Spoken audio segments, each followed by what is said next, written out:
Fala, nação tricolor, como é que vocês estão? Nesse vídeo vamos falar especialmente da parte financeira do São Paulo Futebol Clube durante a paralisação.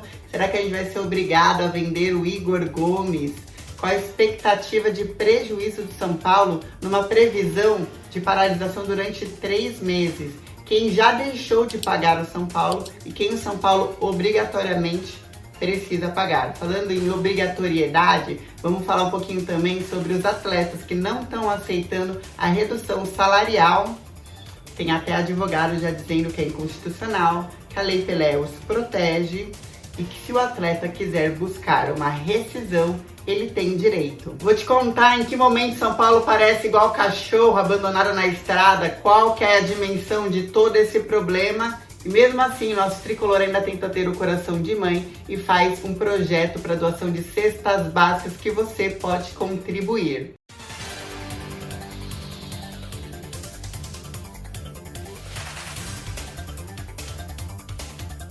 Galera, nesse vídeo eu venho mais solto a te contar toda essa dimensão. Tive que estudar bastante, vocês sabem que sempre quando é do lado financeiro de São Paulo, dou a notícia detalhada, porque tem começo, meio e fim. E o São Paulo já estava meio enrascado, já estava totalmente enrascado desde o ano passado. Quando o São Paulo, olha como as coisas estão num efeito dominó.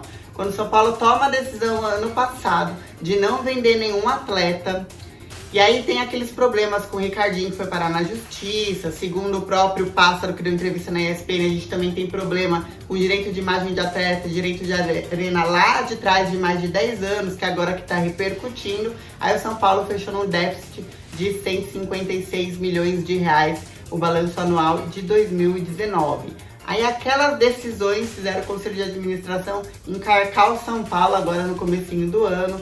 Não podia contratar jogador, teve que vender o Antony e já imaginou o seguinte: bom, vamos vender o Antony para ter 6 meses respirando e aí na próxima janela a gente vê quem a gente vende e aí a gente tenta com a Libertadores o máximo de dinheiro possível com bilheteria, a gente tenta o máximo de receita dentro do clube, passou por várias reformas, a gente tenta aumentar o programa de sócio-torcedor, enfim. Só que chegou um tal de coronavírus aí que vocês devem ter ouvido falar.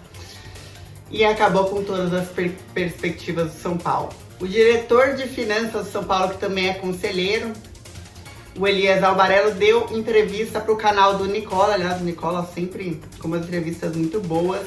E ele fez uma perspectiva, caso São Paulo fique durante a paralisação por 3 meses.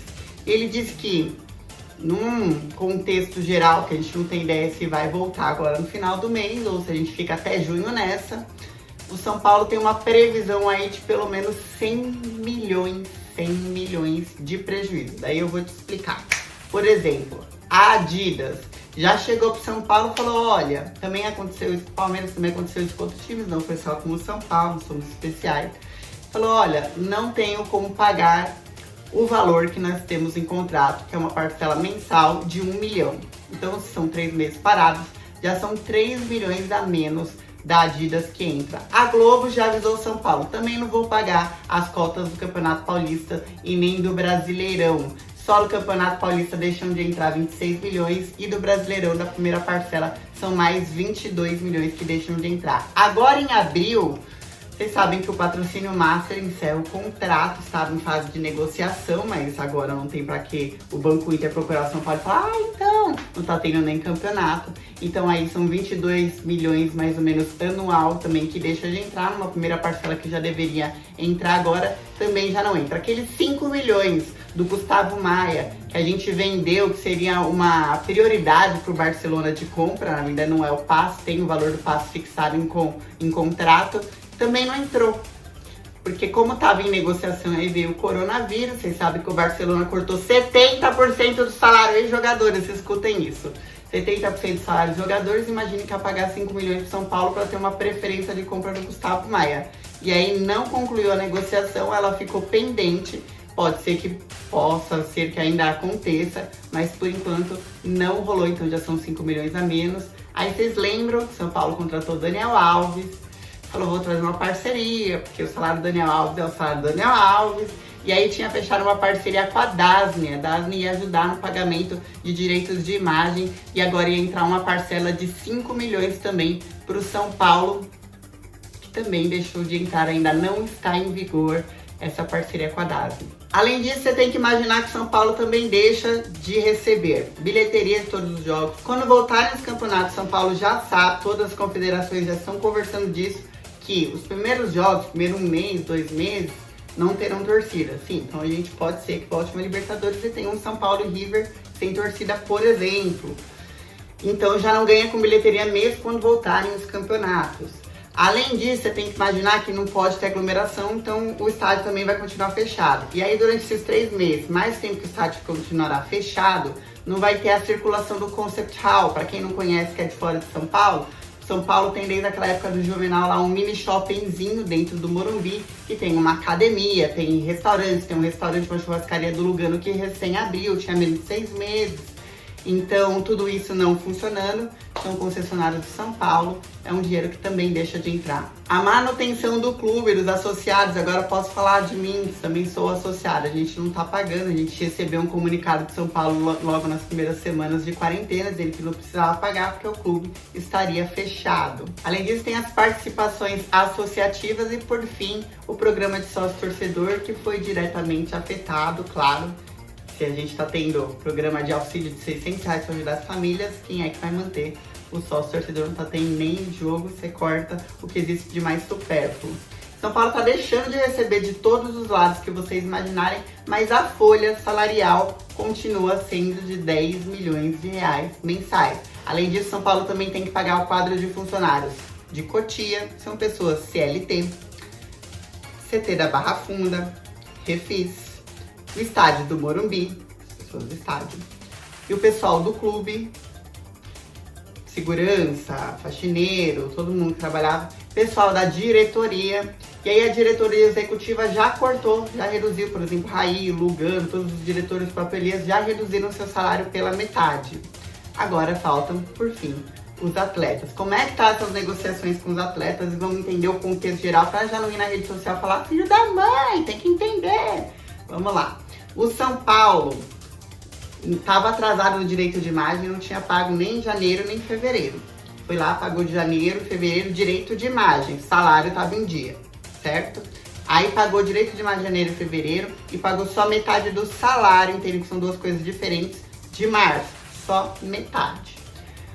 E chamou a galera para conversar, falou, ó, vamos fazer um acordo coletivo. São Paulo estava tentando se entender como um todo, vocês já estão tudo de férias, vamos um para todo mundo, para não ser uma coisa individual, mais difícil, e não acabar um jogador achando que tem mais direito do que o outro jogador. Essa que é a proposta de São Paulo.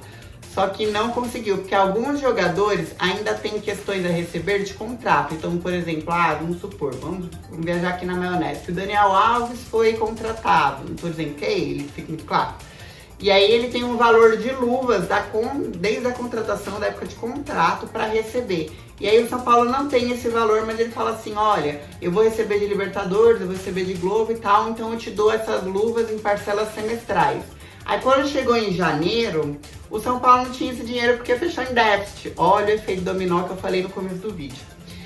E aí o São Paulo pegou e falou assim, não, fica tranquila, a gente tá Libertadores esse ano aí, esse ano a gente tá com tudo, esse ano o projeto de Diniz tá bom, o Pato voltou a marcar gol, tá um espetáculo. A gente vai conseguir te pagar, me dá um tempo, beleza? E renegociou isso daí. Só que aí veio a paralisação, o São Paulo precisa negociar o salário e o direito de imagem. Só que já tinha uma outra negociação paralela que o São Paulo tava... Então assim, o efeito cascata da peste de São Paulo. Haja amor. Então os atletas estão falando isso, olha, você já me deve desse lado, eu tenho que ver esse seu lado aqui, eu entendo, mas e aí, como é que fica tudo isso? E esse é o ponto que está o São Paulo agora. Do outro lado vem os advogados desportivos, advogados que representam os atletas. Isso não acontece só aqui não, tá acontecendo em todos, se acompanhar o futebol, em todos os times. Dizendo que essa redução que muitos times optaram não é constitucional. Inclusive, eles são resguardados pela Lei Pelé, que diz que qualquer time que deixar de pagar o FGTS, o salário ou o direito de imagem por até 3 meses de jogador, o jogador já tem uma rescisão indireta.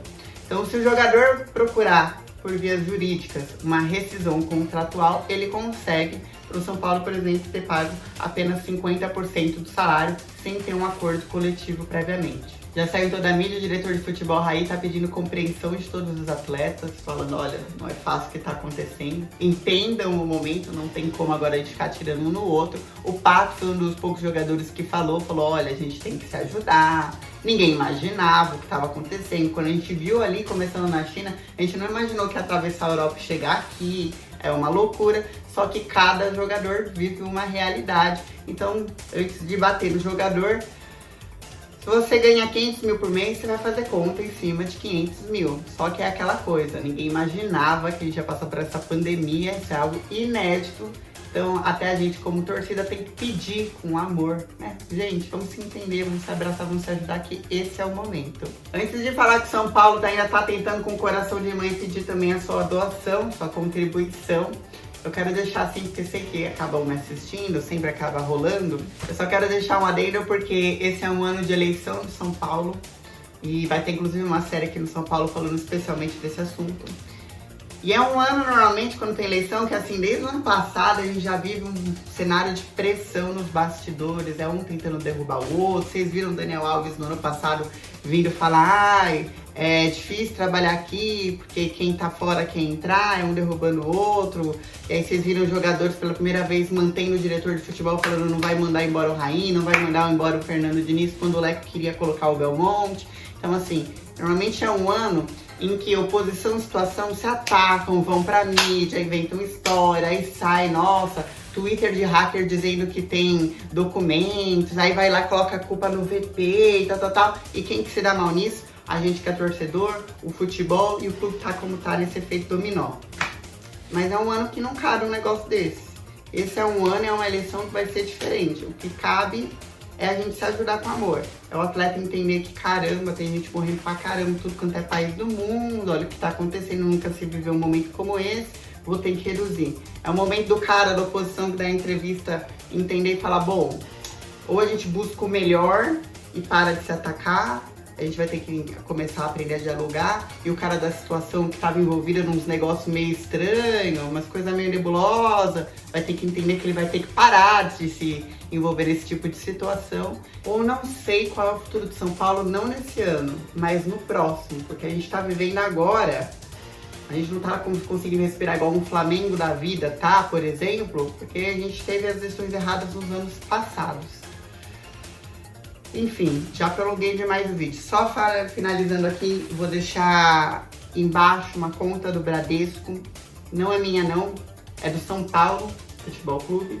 São Paulo tá fazendo uma ação e tá doando 500 cestas básicas e pedindo pra galera enviar pelo menos o que você puder. Cada cesta básica São Paulo vai comprar é R$56, são itens básicos, arroz, feijão, farinha, café, leite, esse tipo de coisa. E vai ser doada para a Central Única das Favelas de São Paulo. Então, se você puder fazer a sua colaboração com R$10, com 15, com 20 cestas básicas, ou com o mínimo que você puder, já vai ajudar. São mais de 500 mil famílias no projeto que estão aí sem comida, sem o básico em suas casas.